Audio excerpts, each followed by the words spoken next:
السلام علیکم. آزاد کاسٹ کے ساتھ میں ہوں سزین جہان خان اور میرے ساتھ موجود ہیں حسن ایوب. حسن کیسے ہیں آپ؟ اللہ کا شکر. آپ کی عید کیسی گزری؟ الحمدللہ عید ٹھیک گزری ہے. میں نے ہر جگہ دیکھا لوگ بیمار پڑ رہے ہیں, ہاسپٹلس میں ایڈمٹ ہو رہے ہیں, تو یہ ہمارا ایک بڑا المیہ رہتا ہے کہ یا تو پہلی دفعہ گوشت ملتا ہے اور اتنی اوور ایٹنگ کر لیتے ہیں کہ سب کی طبیعت خراب ہو جاتی ہے. آپ اپنی عید کا بتائیں کیسی گزری؟ عید جی بس مولوی صاحب نے نماز پڑھائی 5:30 بجے صبح, تو بچوں کو, وائف کو, والدہ کو لے کر پہنچا وہاں پر مسجد میں خواتین کا الگ انتظام ہوتا ہے, تو وہ بھی جماعت کے ساتھ انہوں نے پڑھی نماز, اور بیٹا میرے ساتھ تھا. تو پھر نماز پڑھ کے واپس آئے, قربانی کی, اور بائی 2 o'clock تمام جانور وغیرہ کاٹ کر جو ان کی جو ہوتی ہے قربانی کے بعد جو ہے وہ تقسیم بھی کر چکے تھے. تو یہ ہوا سارا. صحیح. کو 8 جانور تھے آل ٹوگیدر. صحیح. تو ان کو آپ کو پتہ ہے کہ کٹنگ وغیرہ میں ٹائم لگتا ہے, لیکن تقسیم کرنے میں بہت جلدی ہو جاتا ہے. چلیے تو اچھی ہم سارا باندھ دیتے ہیں کہ آپ تقسیم کرتے ہیں, because there are mostly people جو صرف فریزر میں اسٹور کر دیتے ہیں, اور جو جس کی ہمارے مذہب میں بھی اجازت نہیں ہے. اچھا حسن, آج آپ کیونکہ سپریم کورٹ میں موجود تھے, آج جو الیکشن ٹریبیونل کی اپیل پر سپریم کورٹ میں سماعت ہوئی, اس میں آپ کیا کہیں گے؟ Because I was not there, آپ وہاں تھے. تو نہیں, میں بھی نہیں تھا, لیکن میں نے ٹکٹس وغیرہ سارے پڑھے ہیں اس کے, اور ساری اس کو میں فالو کرتا رہا ہوں, اور پھر جو لوگ وہاں پر تھے ان سے میری بات چیت بھی ہوئی ہے. بیسکلی آج ہوا کیا, آج یہ بیسکلی اپیل تھی لاہور ہائی کورٹ کے فیصلے کے خلاف جو اپیل میں آیا الیکشن کمیشن. ایک تو افسوس کا اظہار کیا چیف جسٹس نے کہ 2 آئینی اداروں کے درمیان تنازع کیوں کھڑا ہوا ہے. جب تنازع کھڑا ہوا تو ان 2 آئینی اداروں کے سربراہان ہیں, ان کو بیٹھ جانا چاہیے تھا, آپس میں مسئلہ حل کر لینا چاہیے تھا. اب یہ چیز تو انہوں نے کی.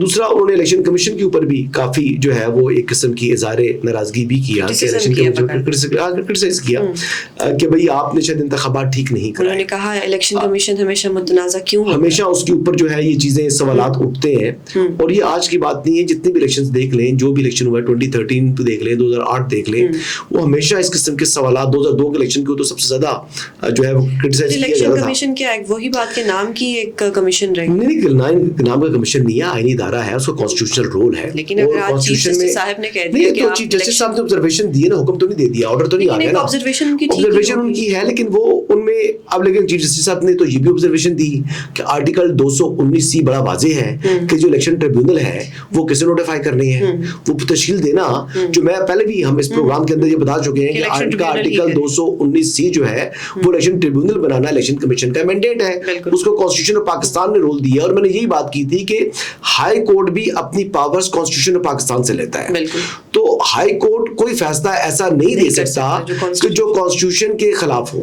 تو وہی بات آج تقریباً آلموسٹ جو ہے وہ وہی بات کرتی, لیکن پھر بھی انہوں نے جو میٹر ہے چیف جسٹس نے وہ ریفر کر دیا کمیٹی کو کہ وہ جو ایڈمنسٹریٹو کمیٹی ہے وہ نیا بینچ کانسٹیٹیوٹ کرے, اور وہ 5 رکنی بینچ ہو.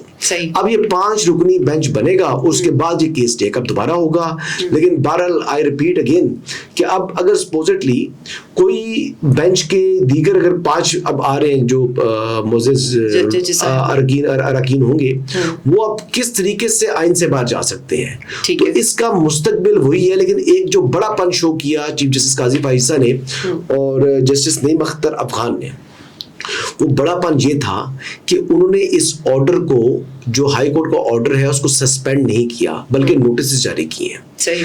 اب جس طرح آپ نے مخصوص نشستوں والا کیس دیکھا تھا جس میں جسٹس منصور شاہ صاحب پہلے جب 2 رکنی بینچ بیٹھا تھا, تو اس بینچ نے پشاور ہائی کورٹ کے آرڈر کو سسپینڈ کرتے ہوئے بینچ تشکیل دینے کا حکم دے دیا. تو سسپینڈ کرنا بنتا. دیکھیں, وہ میں آج ریپیٹ اگین کہ جب وہ نیا بینچ بنانے کے لیے انہوں نے لکھا کہ یہ نیا بینچ بنائے کمیٹی, تو اس کا مقصد یہ تھا, اس کا مقصد صرف ایک پرپس تھا کہ یہ اب آئین کی تشریح کا معاملہ ہے, تو یہ میٹر جو ہے یہ جائے بڑے بینچ پہ 5 رکنی بینچ, کیونکہ پریکٹس اینڈ پروسیجر ایکٹ کے مطابق 5 رکنی بینچ کم از کم جو ہے آئین کی تشریح سے متعلق معاملات یا کانسٹیٹیوشنل جو امور ہے اس کے اوپر بات کرے گا, کوئی فیصلہ کرے گا. تو پھر ان 2 ججز نے جو